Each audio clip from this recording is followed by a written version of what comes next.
Bitcoin Pizza Day is coming up, and that gives me the opportunity to turn this channel into a cooking show and share something that I'm really passionate about. Here we have all the ingredients we need to make an absolutely incredible pizza. What I can share with you about blockchain development, decentralized finance pales into comparison to the value I can provide by sharing this recipe with you. The first thing we're going to need is some high quality flour. This is 00 flour, it's very finely graded and it's also got a very high protein content. If you can't find that, then have a look for like strong white bread flour. I've got fresh yeast here. This is available online or you can buy it from local bakeries. I'm using chilled water here. That's because I'm actually pre-fermenting the dough for 4 days before making the pizzas. That gives it a really complex flavor profile. Mold on sea salt and some extra virgin olive oil. That's all we're going to need for the pizza dough.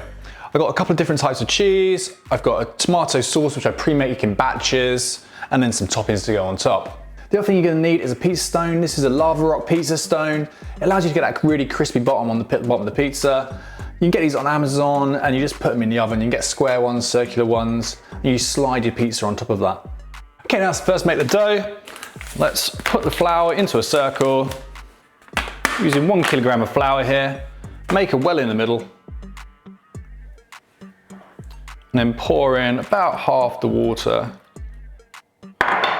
And I'm also going to break in the yeast. So what I do is I just finely rub this and distribute it as best as possible. You can use dried yeast as well, but I find that fresh yeast makes a difference to the flavor and I really like it. Then we can start to bring that together to form a dough. Add a bit more water here. I'm going to need this for about 10 to 15 minutes. If you're not familiar with Bitcoin Pizza Day, it's a time of the year when everyone gets together to celebrate the first Bitcoin transaction. It was a guy in 2010, I think, that put a post on the Bitcoin Talk forums basically saying, will anybody send me a couple of pizzas and I'll pay them 10,000 Bitcoin. Someone did, and it was the first time that Bitcoin got used to actually purchase real goods. The real time it had kind of intrinsic value. And once a year we get together and we celebrate Bitcoin Pizza Day on May 22nd. Now the dough's starting to come together, I'm going to add the rest of the ingredients. I've got some sea salt here, modern sea salt, and olive oil.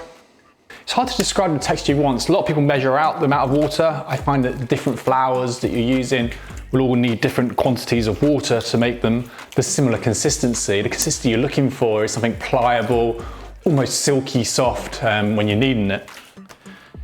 You see this is getting close to the kind of consistency we want, maybe a little bit too dry still. But it's pliable, it's stretchy, and it's gonna make an amazing pizza. I think the guy had 2 Papa John pizzas delivered, and that cost him in today's value about $250 million US.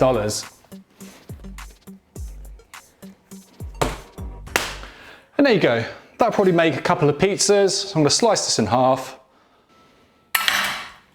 then knead these into the balls, pushing up through the middle, and then seal in the bottom,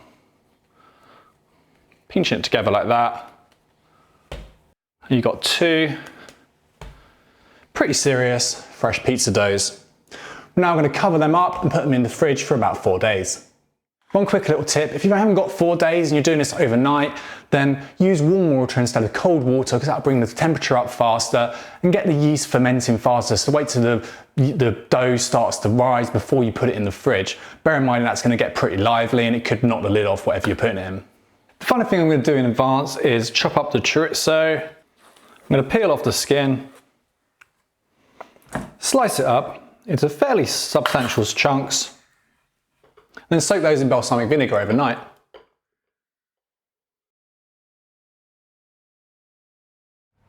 Okay, after about 4 days, you're going to end up with something like this. I'm going to spread some semolina and flour on the workplace. Then I'm going to scoop this out. Then we can start working this. We want to get it into a roughly round shape. Doesn't need to be perfect. You want it to be rustic. You certainly don't want to use a rolling pin because you want to keep all the air bubbles and everything that's kind of naturally fermenting in place. Now I'm going to put on a tomato sauce. I make this tomato sauce in batches. It's basically tomato puree, a thing in England we have called Italian seasoning, which is basically dried oregano, and then a little bit of sugar, just to add a bit of sweetness because it's quite hard to get good tomatoes this time of year. If you want to get really geeky about the science behind pizza, then have a look at my friend Tim Smith's website, which is libraryof.pizza, which goes into the fermentation, has some amazing recipes on there. Next we have the toppings. The first thing I'm going to put on is Parmesan.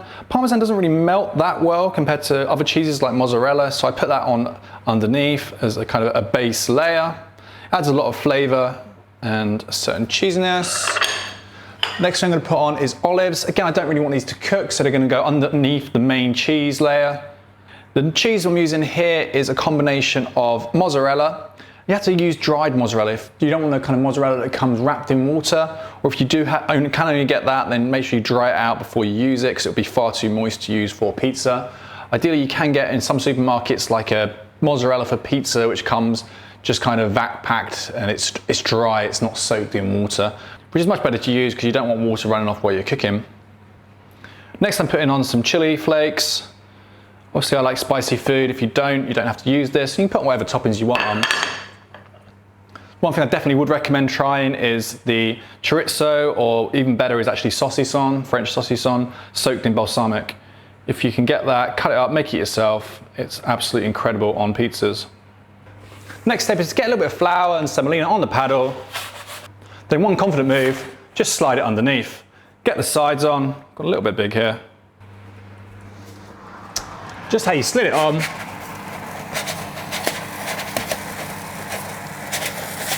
I'm going to slide that off onto the pizza stone. You can see in the oven there, it's puffing up nicely. See, this is getting near done now, so let's get it out. Again, we've got one quick scoop. Just pull it out and let it rest so you don't burn your mouth. Final thing I'm going to do, a little brush of flavoured olive oil. This is truffle olive oil, but you can use garlic as well. Which just gives it a nice glisten and makes the crust as good as the rest of the pizza.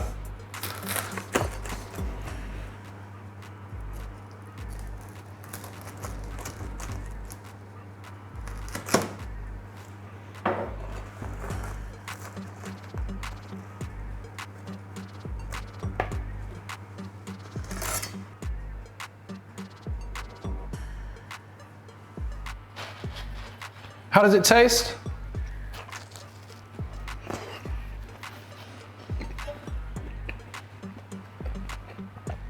As you can imagine, it's pretty amazing. Probably not worth $250 million, but it's as close as you'll get with a pizza that's cooked from home. I hope you've enjoyed this video. Please subscribe to the channel if you want to learn about blockchain development and decentralized finance and the occasional cooking video. Hit the like button for the YouTube algorithm, and thank you for watching.